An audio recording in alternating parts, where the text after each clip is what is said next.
오늘 하나님께서 우리에게 주시는 57편, 시편 57편 말씀을 은혜로 받겠습니다. 시편 57편 표제를 보면 다윗의 믹담시이다. 그래서 믹담이란 말은 미크담. 근데 반드시 이거다라고 말은 못하는데 대충 그 발음이 유사해서 이런 게 아닐까 이렇게 많이 이렇게 추정을 하는 거예요. 왜냐하면 이것이 굉장히 오래된 고대 히브리어이기 때문입니다. 이 미크담이란 말은 조각하다, 새기다라는 카타브에서 유래한 명사로서 조각, 새겨 넣다 이런 뜻이에요. 그래서 미크담이라는 표현은 믹담시라는 표현은 마치 돌판과 같은데 철필로 일일이 글자를 하나하나 이 새겨 넣는 것처럼 그렇게 굉장히 중요한 그리고 굉장히 귀한 이런 금언, 격언이라고 할 때 이 다윗의 믹담시라고 하면 다윗이 이걸 하나의 굉장히 소중한 황금과 같은 그런 금언으로 격언으로 이렇게 고백했고 그것을 후대에도 그렇게 인정한다 이렇게 알 수 있습니다. 인도자를 따라 알다스헷에 맞춘 노래, 알다스헷이란 말은 예전에 영장에 맞춘 노래 이렇게 돼 있었는데 성전 찬송가용 선율, 그래서 예배 드릴 때 성전에서 불렀던 이 찬송가의 곡조에 맞춰서 이 다윗의 믹담시를 불렀다. 이렇게 이해할 수 있습니다. 그리고 그 배경을 보면 다윗이 사울을 피하여 굴에 있던 때다.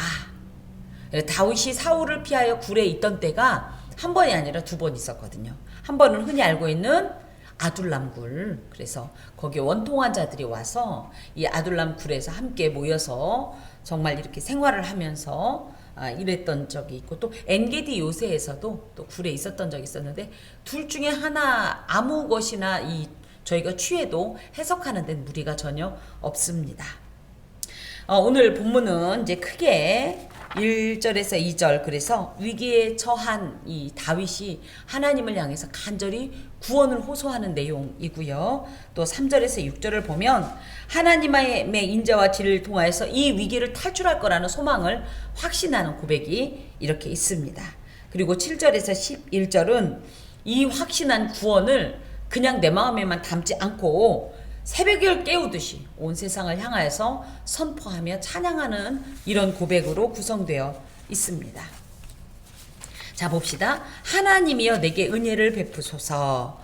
제가 지난주에도 이제 말씀을 드린 것이 57편과 56편이 물론 다윗의 믹담시라는 면에서도 그렇지만은 앞부분이 똑같기 때문에 굉장히 조금 비슷한 어떤 이런 내용을 많이 가지고 있다. 근데 이제 대상은 달라요. 지난 56편에서의 이 대적은 누구였냐면 블레셋 가드에 있을 때 당했던 이런 어려움에 대해서 하나님께 토로한 내용이라면 오늘은 자신의 장인이라고 할 수 있는 사울 왕으로부터의 대적으로 인한 고통과 이 구원을 호소하는 내용이긴 하지만 앞부분이 똑같이 시작한단 말이죠. 하나님이여 은혜를 베푸소서.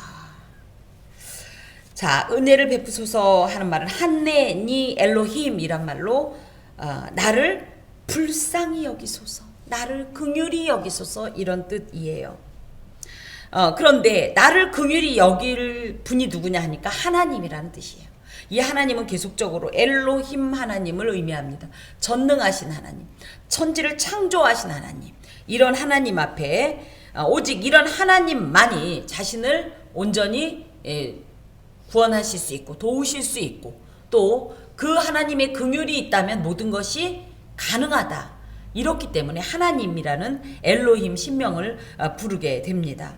특히 거기에다 대고 한 번 더 내게 은혜를 베푸소서. 이것은 그만큼 절박하고 그만큼 처절하고 간절한 이런 이 하나님 앞에서의 기도라는 것을 알 수가 있어요.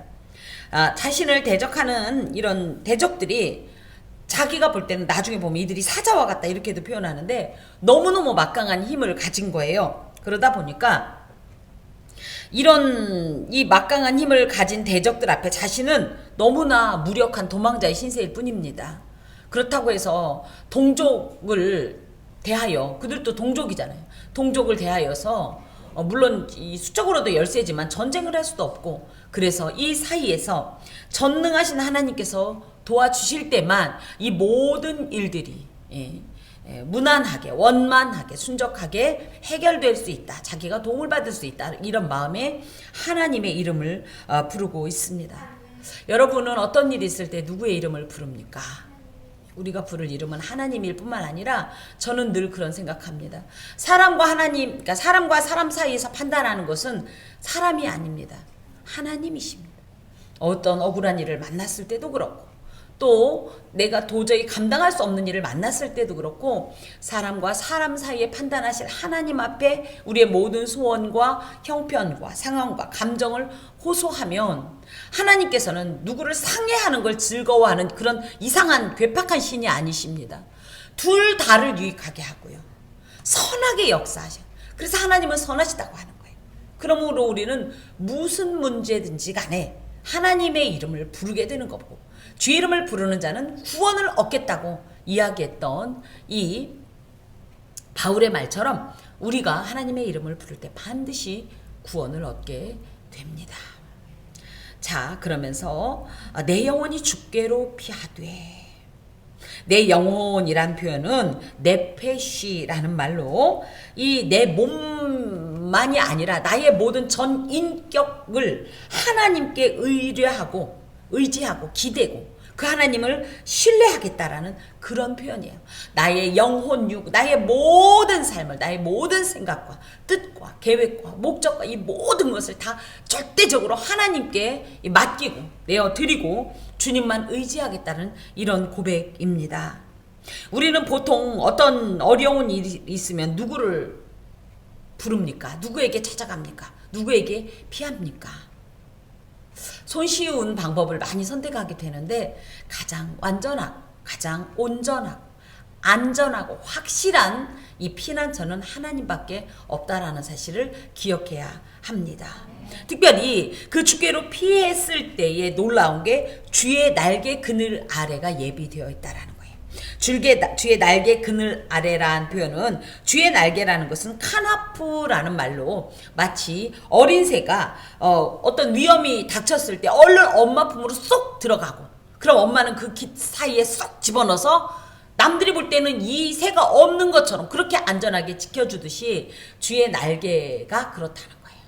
그 주의 날개 그늘 아래라고 하면 하나님께서 이 인자와 자비가 풍성하신 그 품 속으로 우리를 꼭 안아주신다는 거예요. 우리 어렸을 때 무슨 일이 있어서 무서우면 어떻게 했어요? 엄마! 그리고 엄마 품으로 쏙 들어가면 저희 엄마가 그죠? 치마 속으로 들어가면 끝나는 거 아니에요.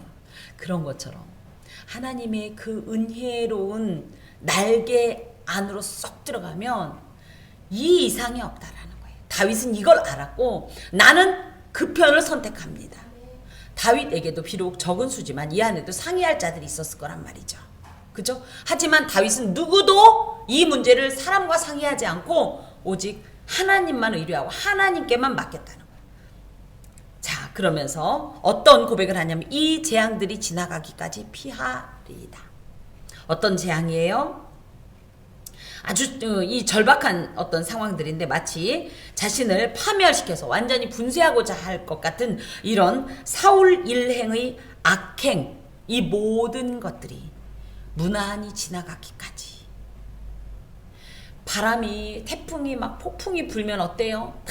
다 날아갈 때 정말 견고한 어떤 성이 있다든가 어떤 곳이 있으면 그곳에서 언제까지 이 태풍이 다 지나갈 때까지 머물러 있듯이 나는 하나님의 품 아래서 난 할 수 있는 것 없어요. 지혜도 없어요. 또 하물며 사울이 자신의 알고 보면 친족이고 그쵸? 또 뭡니까? 사울의 군사들이라고 하지만 그들이 알고 보면 이스라엘 같은 형제 아닙니까? 이들을 대적하는 것은 자신에게 너무 고통인 거예요. 그래서 하나님 남 아무것도 못해요. 할 수도 없어요. 그러니 나는 당신의 안전한 성에 그저 피하겠습니다. 그러니 이 바람이 지나가기까지 나를 보호해 주옵소서. 하나님 손에 맡깁니다. 우리가 상당히 생각도 많고 경험도 많고 라고 생각을 할지 모르지만 결과적으로는 하나님 앞에 내어 맡기고 우리는 그 성 안에 있는 것이 가장 완전한 해답입니다. 특별히 이런 고백 가운데 이 세상 그 어떤 것보다도 오직 하나님만이 가장 완전하고 안전한 피난처고 참된 보호자라는 고백을 이렇게 드리고 있습니다. 하나님의 은혜가 아니면, 하나님의 긍휼이 여기심이 아니면 우리는 마음을 둘 곳이 없어요. 이런 속 얘기를, 이런 내밀하고 마음 깊은 곳에 있는 얘기를 누구와 이 교제하고 나누겠습니까? 또 설령 나눈다 하여 그들이 완전한 해답을 줍니까? 그들도 그저 최선은 들어주는 것뿐이고 그들의 최선은 울어주는 것뿐 아니겠습니까? 진정한 해결자는 하나님밖에 없습니다. 자, 그러면서 내가 지존하신 하나님께 부르짖으며 곧 나를 위하여 모든 것을 이루시는 하나님께로다. 지존하신 하나님이란 말은 엘로힘이란 뜻으로, 아까 이 하나님이라고 한 이 고백 안에 또 한 가지는 창조주로서 인간을 비롯한 온 우주의 모든 것들을 지배하고 다스리는 절대적인 존재라는 뜻을 포함합니다. 물론 우리가 하나님이란 고백 속엔 이 모든 것이 다 들어있지만 그 중에서도 특히 지존하신 분이다라는 것은 하나님은 무엇이든지 뜻하면 다 이루실 수 있는 분이다. 그런 절대자다. 이런 고백이 또 이곳에 있어요. 그래서 엘로힘은 어떤 능력적인 면에서 창조의 이런 능력으로 모든 것을 행하시는 분이라는 표현을 한다면 지존하신 하나님, 즉 엘로힘은 이 모든 것을 결정하고 이 모든 것을 직접적으로 행할 수 있는 그런 지위가 있고 이 권위가 있는 이런 분이다. 이런 절대자다. 이런 고백인데요. 그런 하나님께 부르짖는다라는 것은 뭐예요? 큰 소리로 도움을 요청한다. 그래서 누가 그러죠. 아우, 기도는 마음속으로 조용히 폼나게 하는 거지. 왜 저렇게 울고 난리야. 아니에요. 원래 기도한다라는 속에는, 칼레오 속에는 큰 소리로 도와달라고 외치는, 이 큰 소리로 도움을 요청한다는 뜻이 들어있어요. 여기서 부르짖는다고 하니까 그냥 비명 지르는 게 아니라 하나님께 기도한 거잖아요. 그랬을 때 크게 외치다, 도움을 요청하다, 이런 뜻인데요. 그분은 누구냐면 곧 나를 위하여 모든 것을 이루시는 하나님이라는 거예요. 즉 모든 것을 완전하게 이루시는 능력을 가지신 분으로 현재 여러 가지 환난이 능력의 하나님의 도우심으로 말미암아 모든 것이 끝날 거다, 해결될 거다라는 이런 확신입니다. 이분을 향하여서 나는 그 기도를 끝이지 않고 계속적으로 그 일이 이루어질 때까지 나는 하나님 앞에서 부르짖을 거다. 그가 하늘에서 보내사 나를 삼키려는 자의 비방에서 나를 구원하실지라. 이게 뭐냐면 2절에 있는 나를 위하여 모든 것을 이루시는 하나님의 일입니다. 뭐요? 하늘에서 보내사.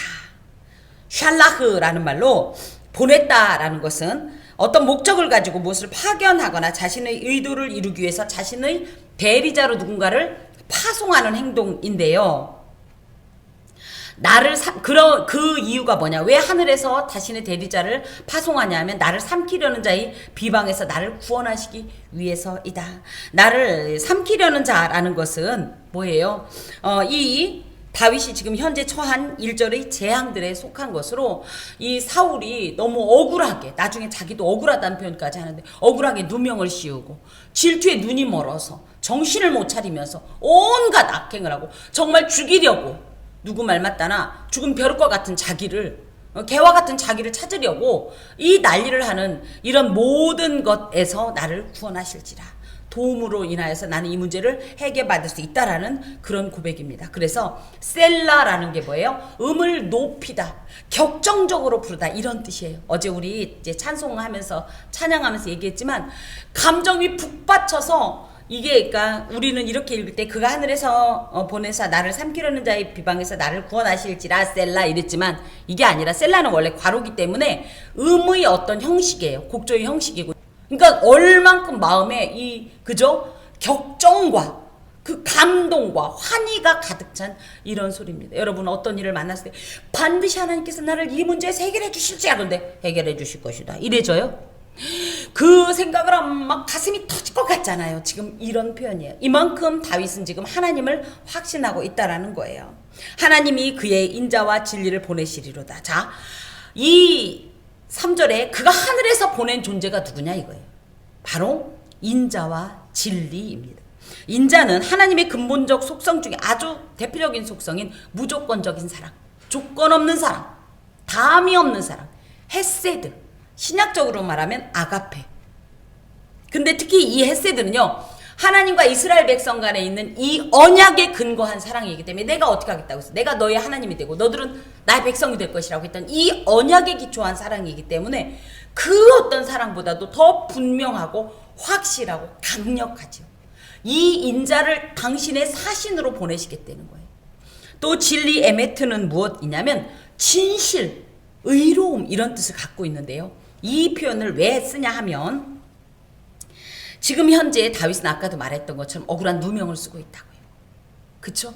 그러니까 누가 오셔야 되겠어요? 이것을 명명백백히 밝힐 진실, 진리가 오셔야 될 거 아니에요. 그래서 이것을 인자와 진리를 보냈다라는 표현이 하나님은 가만히 계시고 야 니들 가봐라 이런 뜻이 아니라 하나님의 근본적이고 아주 이 특별한 속성이라고 할 수 있는 이 인자와 진리를 보냈다는 것은 마치 하나님이 직접 오신 것과 같은 이런 효과를 낸다는 거예요.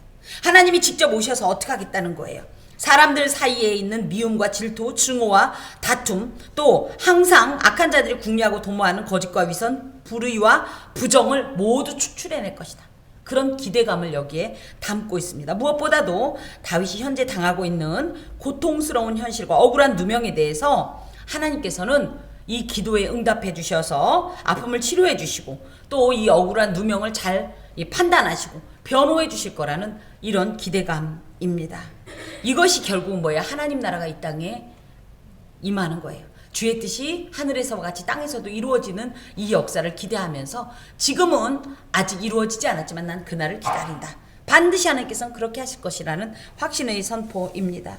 특별히 여기에는 그렇게만 되어 있지만 하나님께서는 고통받는 성도들에게 신명기 33장 27절에 보면 주의 크신 팔을 주시겠다. 이 크신 팔로 행하실 하나님의 위대하고 완전한 일을 기대하게 하시고요. 또 시편 144편 7절에는 주의 손을 보내시겠다 이렇게 약속하셨어요. 그래서 주의 팔과 주의 손을 통하여서 고통받는 성도들에게 하나님께서 베푸시는 신기하고 초월적인 구원을 자기는 지금 기다린다는 거예요. 억울한 자에겐 억울한 이 모든 상황을 하나님께서 분별하고 판단하고 정리해 주실 것이고 고통당하는 자에게는 또 이 고통을 해소해 주시고 억눌린 자에겐 자유를, 슬픔 자에게는 기쁨을, 제 대신 화관을, 이 고백이 바로 이곳에 있으면서 다윗은 이것을 자기는 확신한다는 거예요. 내 영혼이 사자들 가운데서 살며 내가 불사르는 자들 중에 누웠으니 아까도 영혼이라는 표현을 이제 제가 하면서 네페시라고 얘기했는데요. 나의 모든 지금 전 인격이 전 삶이 사자라는 것은 실제로 라이온을 말해요. 라이온. 그 사자는 얼마나 그야말로 강해요.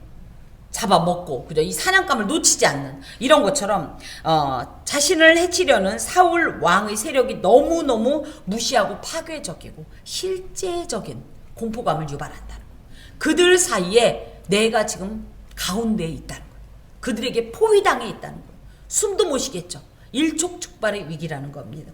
불사르는 자들이다라는 표현은 누군가를 파멸에 빠뜨리기 위해서 공격 대상이 거주하는 이 처소에 불을 놔버리는 거예요. 불을 놓으면 어떻게 돼요? 다 타버리지만 어떻게 하겠어요? 튀어나오죠. 그러면 그 튀어나온 자를 그냥 두겠습니까? 그러니까 너무너무 지금 자신이 지금 처한 이 환경이 정말 사면초가요. 그죠? 어디로도 피할 곳도 없고 마음 둘 곳도 없고 의지할 곳도 없는 이런 절대적인 고독과 소외와 이 끔찍한 고통 가운데 심지어 거기에 누워 있어요. 나는 곧 불살라질 이 처소에 지금 누워 있다는 거예요. 그렇지만 이처럼 공포스러운 상황에도 불구하고 다윗은 뭐라고 표현하냐면요. 그런데 그거 보세요. 곧 사람의 아들들 중에라. 요게 굉장히 중요한 거예요. 지난주에 제가 여러 번 얘기한 게 있어요. 뭐예요? 11절에도 봅시다. 사람이 내게 어찌하리까. 우리 그거 기억나죠? 혈육을 가진 자가 어찌하오리까. 똑같은 얘기예요. 뭐예요? 그래요. 이것들은 사자와 같고 불사르는 자들과 같이 아무런 적극적인 대책도 또 그들을 이길 힘도 없는 나를 이렇게 애워싸고 괴롭히지만 그래봤자 얘들은 누구예요? 사람이에요. 그 얘기입니다. 우리 분명히 기억해야 할 것이 있습니다. 우리가 생각할 땐 이것 때문에 죽을 것 같고 저것 때문에 힘겹고 저것 때문에 안 될 것 같고 이것 때문에 실패할 것 같은 극한 공포에 있지만 이 모든 것은 뭐다? 사람의 일이다. 이 모든 것은 뭐다? 사람의 아들 중에 있는 일이다. 그러면 뭐예요? 혈육을 가진 자가 내게 어찌하리이까? 이거는 하나님이 개입하면 끝나는 문제다. 여러분, 이런 영적 자존감과 이런 어떤 확신을 가진 자가 진정한 이 능력 있는 신앙인입니다. 다윗이 이렇게 고백하면서 물론 그래요. 외적으로 볼 때는 지금 다 죽었어요. 하지만 그래봤자 니들 사람이다 이거예요. 우리 하나님 한 번 발하시면 이 세상에 모든 것 하나 없네. 이런 강력하고도 확실한 이 확고부동한 신앙적 의지로 이 상황에 위축되지 않겠다는 표현을 하고 있습니다. 그들의 이는 창과 화살이요 그들의 혀는 날카로운 칼 같도다.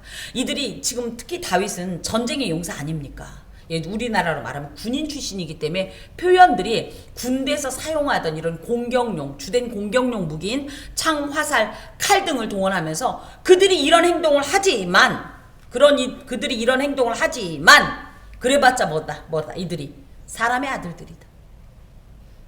여러분, 오늘도 아마 저희는 뜻하지 않은 많은 칼을 만나고 화살을 만나고 창을 만날 것입니다. 그것 때문에 저희는 죽을 것 같고 사자들을 만나고 불사르는 자들 가운데 누워있는 것 같아서 너무너무 두렵고 갑갑하고 안타깝고 고통스럽겠지만 분명히 기억하십시오. 이 모든 일들은 사람의 아들들 안에 일어나는 일이다. 우리 주님만 계시면 우리는 넉넉히 이깁니다. 제가 어떤 일을 만날 때 그런 기도를 가장 먼저 합니다. 어떻게 할지 모르는데 하나님, 저는 사람의 손에 빠지지 않고 하나님의 손에 빠지기를 원합니다. 다윗의 고백입니다. 하나님의 손에 빠지는 자. 맞아도 주님께 맡겠습니다. 혼나도 주님께 맡겠습니다. 하나님이 나를 죽이시랴? 하나님이 나를 멸하시랴? 그 확신이 있기 때문에 정말 도무지 안 될 땐 제가 꼭 그 고백을 드립니다. 여러분, 하나님의 손에 빠지는 자가 되어야 합니다. 사람 손에 빠지지 마세요. 사람의 함정 때문에 두려워하지 마세요. 우리 하나님만 계시면 우리는 넉넉히 이김이 됩니다. 아멘. 자, 그러면서 하나님이여 주는 하늘 위에 높이 들리시며 주의 영광이 온 세계 위에 높아지기를 원하나이다. 그래서 이것은 10절에서 11절의 이 내용과 같아요. 그래서 후렴구라고, 노래엔 후렴이 있죠. 그래서 이제 후렴구라고 얘기하는데 이제 뭐예요? 정신을 차리신 거예요. 굳이 얘기하면 사울의 모습을 보고 막 이러면서 두려움과 극한의 공포에 예를 들어 사로잡혀 있었다 할 것 같으면 가만히 보니까 뭐야? 맞아. 이건 다 사람 중에 일어나는 일이야. 우리 하나님만 계시면 내가 이러면서 갑자기 태도를 돌변하면서 자신의 시선을 혹독한 고난의 상황으로부터 흉포한 대적들에게서 구원하실 하나님께로 올리는 거예요. 돌려버리는 거예요. 고개를 돌려버린 거예요. 고개를 들은 거예요. 그러면서 그 하나님을 바라보면서 주는 어떤 분이냐? 하늘 위에 높이 들리시는 분이시고 주의 영광이 온 세계 위에 높아지시는 그런 분이신 것을 내가 믿습니다. 다시 한번 내 삶 가운데서, 그리고 내 삶을 통하여서 모든 백성들에게 우리 하나님이 이런 분이다라는 것을 증거할 수 있도록, 간증할 수 있도록 역사하옵소서. 하나님께서 우리를 구원하시면 우리 개인의 문제로 끝나는 게 아니에요. 저희는 그것을 어떻게 합니까? 간증하게 되고 그것을 인하여서 우리 하나님의 영광과 우리 하나님의 이름이 하늘 위에 높이 들려지고 만민 가운데 영광을 받으시게 되는 겁니다. 특별히 하늘과 온 세계는 하나님의 영광과 주권이 현시되는 장으로, 그래서 우주 만물과 인간 세상 가운데서 우리 하나님만 높임을 받으실 것이다. 그렇게 되면 어떤 일이 있느냐 하면 하나님의 이런 영광이 드러나고 하나님의 높임이 선포되어질 때 세상의 죄악은 도말될 것이고 또 파괴적이고 음흉한 악인들이 땅에서 설 자리를 잃어버릴 것입니다. 또 어떤 비참한 삶의 자리에서도 모든 것 위에 뛰어나신 하나님의 거룩하신 영광을 대망하면서 그 영광을 찬양할 때 이런 일로 인하여서 우리의 신앙이 확 하고 성장하게 돼요. 성숙하게 돼요. 신앙의 성숙은요 너무나 안타깝게도 그냥 평탄한 중에 이루어지는 일은 거의 없습니다. 우리가 이러죠. 하나님께서 어느 때가 되면 우리를 시험하신다. 그건 템테이션이 아니라 테스트입니다. 예, 체질하듯이 추석주 얼마나 컸나 이걸 보는 거예요. 템테이션은 뭐냐면 마귀가 사용하는 것으로 넘어뜨리려고 하는 거예요. 그렇지만 하나님 우리를 넘어뜨리려고 그걸 주시는 게 아니에요. 우리 자녀들이 걸음마를 걸을 때 어떻게 하죠? 걸을 수 있나 못 걷나 해서 세워놓고 요만큼 떨어져서 부르죠. 이리 와라 이리 와라. 그러면은 애들이 한 걸음, 그죠? 또 두 걸음. 근데 그러면서 속으로 오다가 다리 확 부러져라 이런 마음으로 쳐다봐요. 그 지지하면서 얼마나 컸나 테스트하는 하나님께서 그거예요.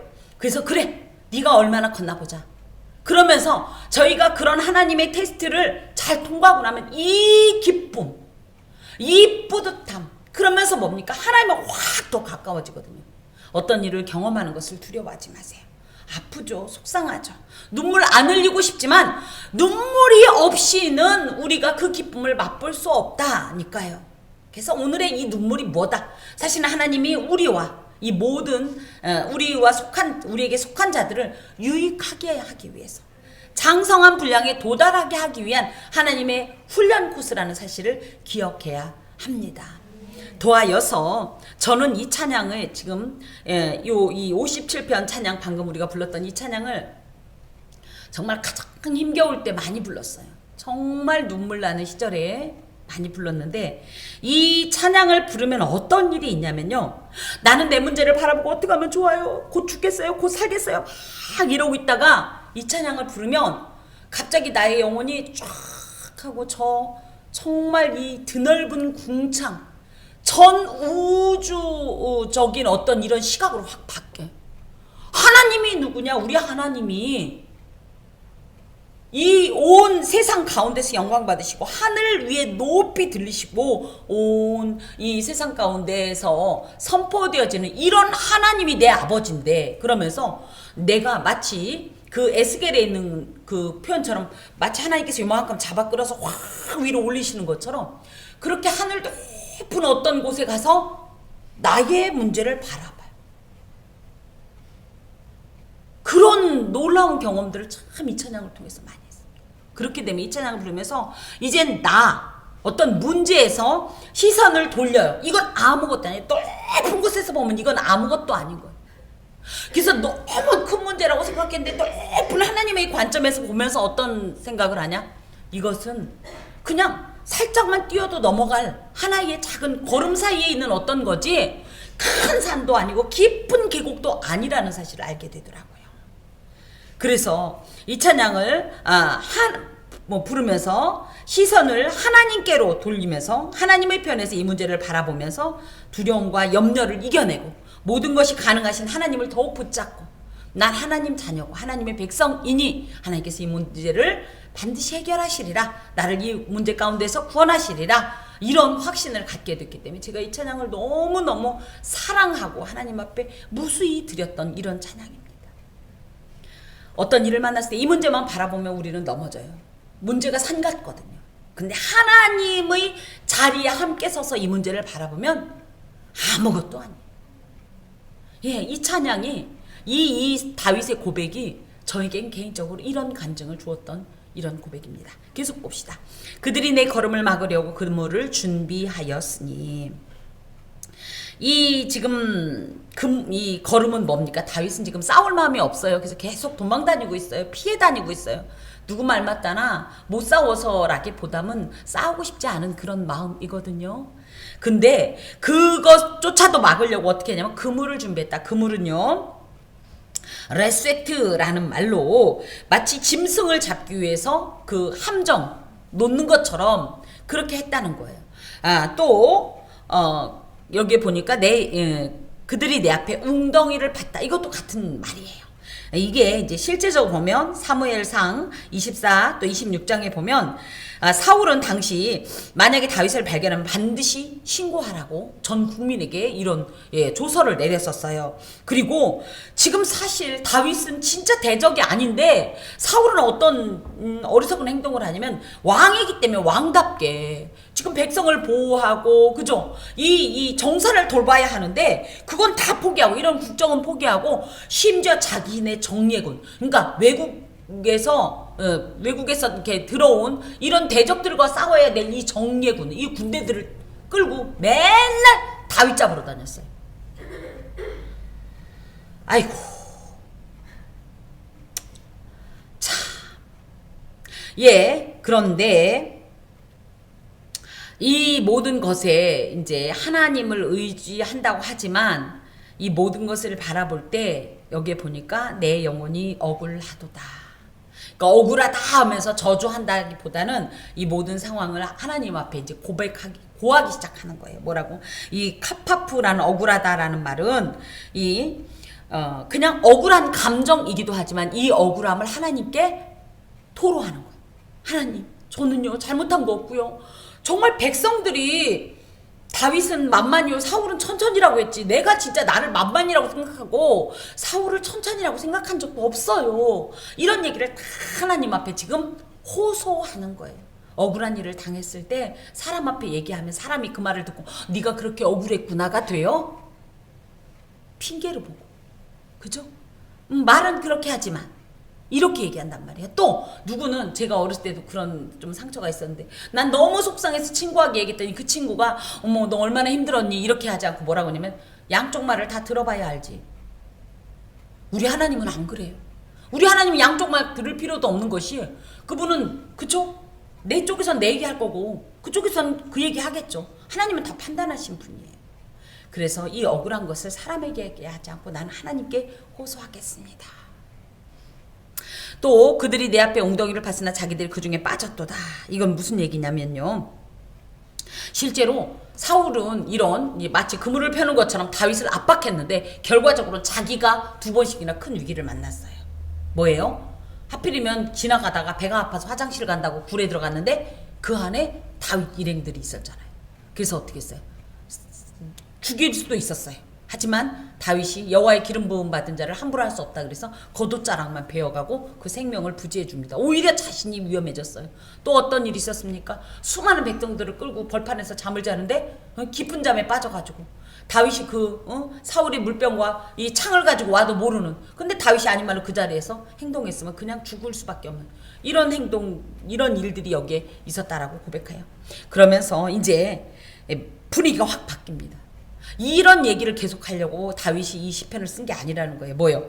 하나님이여 내 마음이 확정되고 내 마음이 확정되었사오니 그만큼 지금 자신의 마음을 분명하게 표현하고 있는데 확정됐다라는 말은 쿤이란 말로 세워졌다, 고정됐다 이런 뜻이에요. 이게 무슨 얘기냐? 내 마음의 터전을 이 문제에 두지 않고 이 상황에 두지 않고 누구에게? 하나님께 두겠습니다. 난 내 마음의 기초를 하나님 앞에 두고 거기에 세웠습니다. 그러므로 나는 요동치 않겠습니다. 이렇게 나는 결심했습니다. 결단했습니다. 이런 고백이에요. 그러면서 내가 노래하고 내가 찬송하리이다. 나 더 이상 그런 얘기로 해서 거기에 매이지 않겠습니다. 이제 나는 본격적으로 하나님을 노래하고 하나님을 찬송하겠습니다. 하나님께서 내게 베푸실 그 일을 지금 이렇게 고백하고 있습니다. 내 영광아 깰지어다 비파야 수금아 깰지어다 내가 새벽을 깨우리로다. 이 내 영광이라는 말은 영광의 하나님을 인격적으로 만나고 대화를 나누는 어떤 이런 내 영혼이 누리는 하나님 때문에 누리는 어떤 이런 영광을 말해요. 내 스스로의 영광이 아니라 하나님의 영광과 대면하여 누리는 이 어떻게 보면 절대적인 은혜를 내 영광이라고 표현할 때 이 내 영광아 이것은 또 영혼이란 말로도 또 바꿔집니다. 그래서 이 하나님을 만난 나의 영혼아 하나님과 교제하던 나의 영혼아 이런 표현이에요. 그러면서 내 영혼아 내 영광아 깰지어다 깰지어다 뭐예요? 분발하라 일어나라 정신 똑바로 차려라 이런 얘기예요. 더 이상 이 문제에 내가 매여서 실망하고 흔들릴 필요 없다. 내 마음은 확정되었다. 그러면서 나는 이제부터 뭐 할 거다? 깨어서 하나님을 비파야 수금아 깰지어다. 하나님을 찬송할 거다. 특히 다윗은 악기의 귀재 아니었습니까? 그러다 보니까 이 다윗에게 있어서 비파와 수금하면 뭐예요? 찬양과 연관돼요. 나는 하나님을 찬양할 거다. 그러니 비파와 수구마 그 개들이 알아서 찬양하는 것이 아니라 개들을 통해서 나는 찬양할 거다. 그러면서 내가 새벽을 깨우리로다. 이건 무슨 얘기예요? 지금은 뭐예요? 지금은 너무 어두워요. 하지만 아니야. 하나님은 곧 여명으로 임하실 거고 나는 이 세상 누구보다도 가장 먼저 우리 하나님이 일하심을 선포할 거야. 큰 소리로 외칠 거야. 찬송할 거야. 이런 고백입니다. 그래서 영적 각성과 또 찬양 회복을 통해서 침잠한 심령을 깨울 뿐만 아니라 암울하고 고통스러운 이 상황을 나는 이겨나가겠다는 그런 각오와 결단입니다. 사실 영적 측면에 있어서 영혼이 잠들어 있으면요 하나님과의 대화가 진행이 안 돼요. 단절돼 버려요. 그런데 오히려 영혼이 깨어 있으면 하나님께서 베푸신 은혜도 감각하게 되고 또 이 문제의 해결점도 알게 정신이 똑바로 차려지는 거예요. 영적 각성이 뭐냐? 영적으로 깨어 있는 거예요. 영적으로 깨어 있으면 살아있는 거가 되고요. 그렇기 때문에 살아계신 하나님을 만날 수가 있는데 영적으로 죽어 있으면 하나님을 못 만나요. 바로 옆에서 아무리 외쳐도 못 만나요. 그게 뭡니까? 우리는 지금 살아있으니까 하나님의 음성을 듣고 아멘이 되고 지혜가 오고 분별이 오지만 그렇지 못한 자들은 아무리 하나님께서 별의별 거를 말씀하셔도 못 알아들어요. 왜? 영적으로 죽었기 때문에. 감각 능력을 상실했기 때문이죠. 그래서 그것을 다시 한번 재각성 깨어나고 다시 분발하고 내가 정신을 똑바로 차려서 이 하나님의 은혜를 깨닫고 다시 한번 하나님 그러기 위해서 뭐 해야 돼요? 하나님을 찬송해야 되겠다. 이렇게 고백하는. 하나님을 찬송하면요 놀랍게 영이 열립니다. 또 영이 열리면 또 하나님이 찬양이 됩니다. 기도할 때가 진짜예요. 기도하면 지혜가 생깁니다. 나는 몰랐는데 이거 어떻게 하면 좋아 이랬는데 하나님께서는 기도할 때 어떤 말씀을 주셔요? 이게 이거랍니다. 여러분 어떤 일이 있을 때 영이 깨어야 합니다. 영이 깨어야 하고 영이 깨어지기 위해서는 찬송해야 되고 또 특히 영이 깨기 위해서 기도해야 되고 기도하면 영이 깨집니다. 깨어집니다. 그러고 나면 그 안에서 하나님의 마음을 알게 되고 그래서 진짜를 발견하게 되더라고요. 기도는 금맥을 발견하는 거예요. 하나님의 뜻을 만질 수 있는 시간이 기도예요. 인간적으로 걱정 제 아무리 해봤자 소용이 없어요. 계획 아무리 해봤자 소용없어요. 기도하면 놀랍게도 그 안에서 내가 예상치 못했던 하나님의 메시지를 받고 하나님의 뜻을 발견하게 되고 문제의 열쇠를 찾게 되는 겁니다.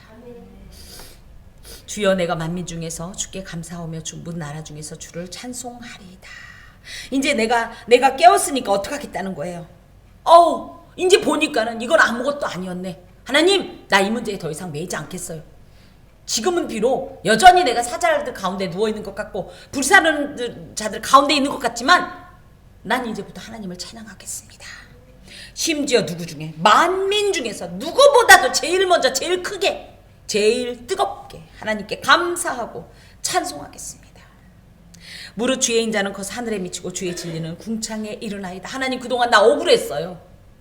답답했어요. 아무도 몰라주는 것 같고 영원히 끝나지 않을 것 같았어 이 문제가. 그런데 이제 알았습니다. 하나님께서 하늘에서 보내신 하나님의 사자인 인자와 진리가 온 땅에 가득.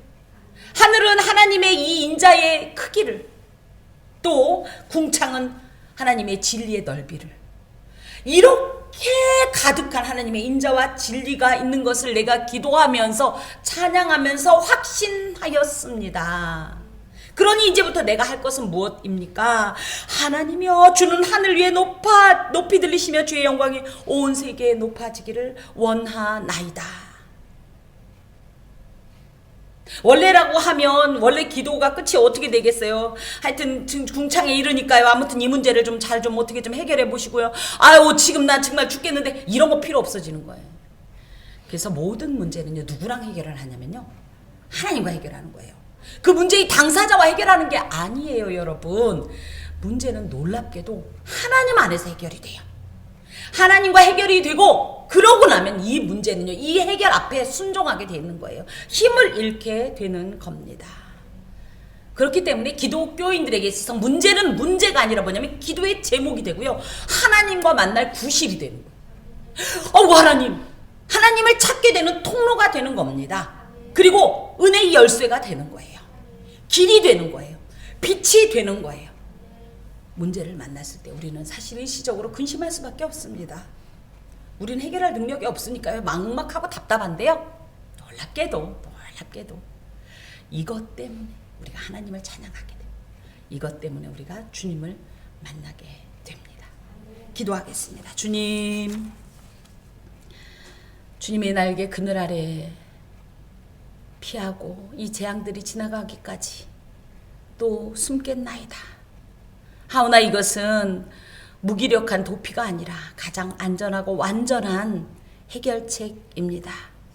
그로 인하여 주님은 이 모든 일에 당신의 인자와 진리로 행하실 것이고 모든 것을 만족하게 하시며 순적하게 행하실 것입니다. 내 안에 있는 수많은 문제들 때문에 부딪히는 이 소리들이 하나님 이제는 찬송으로 바뀌게 하시고 기도로 바뀌게 하여 주시옵소서. 그리고 실제적으로 내 입술에서 이 모든 위대한 일을 행하신 주님을 선포하고 자랑케 하여 주옵소서. 우리가 만난 오늘의 일은 문제가 아니라 찬송의 이유가 되고 영광의 증거가 되는 줄로 믿습니다. 우리 하나님만 홀로 높임 받으시고 영광 받으시기를 원하고 예수 그리스도의 이름으로 기도하오며 아멘.